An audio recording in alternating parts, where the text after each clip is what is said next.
going after legally possessed firearms, permitted firearms. We've seen them go after law enforcement officers. We haven't seen them do anything to go against the violent criminals that are in our communities. Those words directed at Democratic lawmakers from Maryland's Republican Senate Minority Leader Steve Hershey. Hershey says in the wake of two mass shootings this week in Maryland, Marylanders don't want to hear more condolences. They want to see action. Fox 45's Amy Simpson joins us live right now. And Amy, what does this Republican leader say needs to happen now? Kai, the Senate Minority Leader says it's time for lawmakers to get back to Annapolis for a special session, specifically pointing to two pieces of legislation that he says need to be passed now.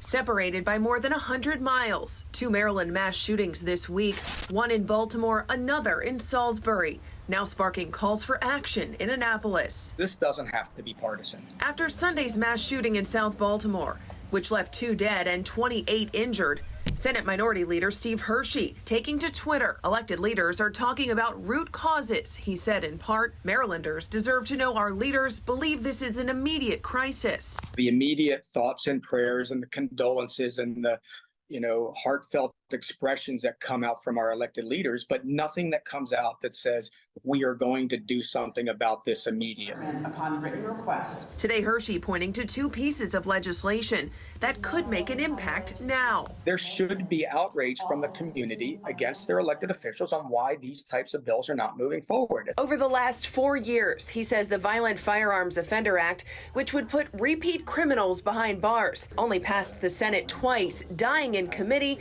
the other 2 times. And a bill that would make possession of a stolen firearm a felony in Maryland, he says never made it out of committee 4 years in a row. But the fact that we can't even get these bills a vote in the Judicial Proceedings Committee is telling us that people don't want to fix these problems. This lawmaker very bluntly saying there needs to be consequences. Hershey pointing to cases where juveniles are not being charged as adults or adults not facing jail time after committing a crime. There are simply a number of legislators that do not want to see young Black individuals going to jail anymore. And I can understand where they're coming from, but they have to measure that with keeping their communities safe. Today, we asked Senate President Bill Ferguson's office if Ferguson supports a special session to address gun violence. I'll call on the Senate President as well, too. We have to do something. And what legislation he thinks needs to be passed. But those questions for the Senate President were not answered. The governor very easily can say, I want to see these two pieces of legislation on my desk. He's got that type of power in the state of Maryland when he's got control of both the House and the Senate to be able to make that kind of statement. And that's what I'm looking forward to hearing from the governor.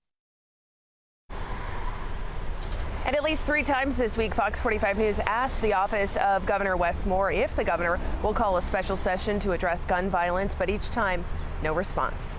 We're live in Baltimore. Amy Simpson, Fox 45 News. Richard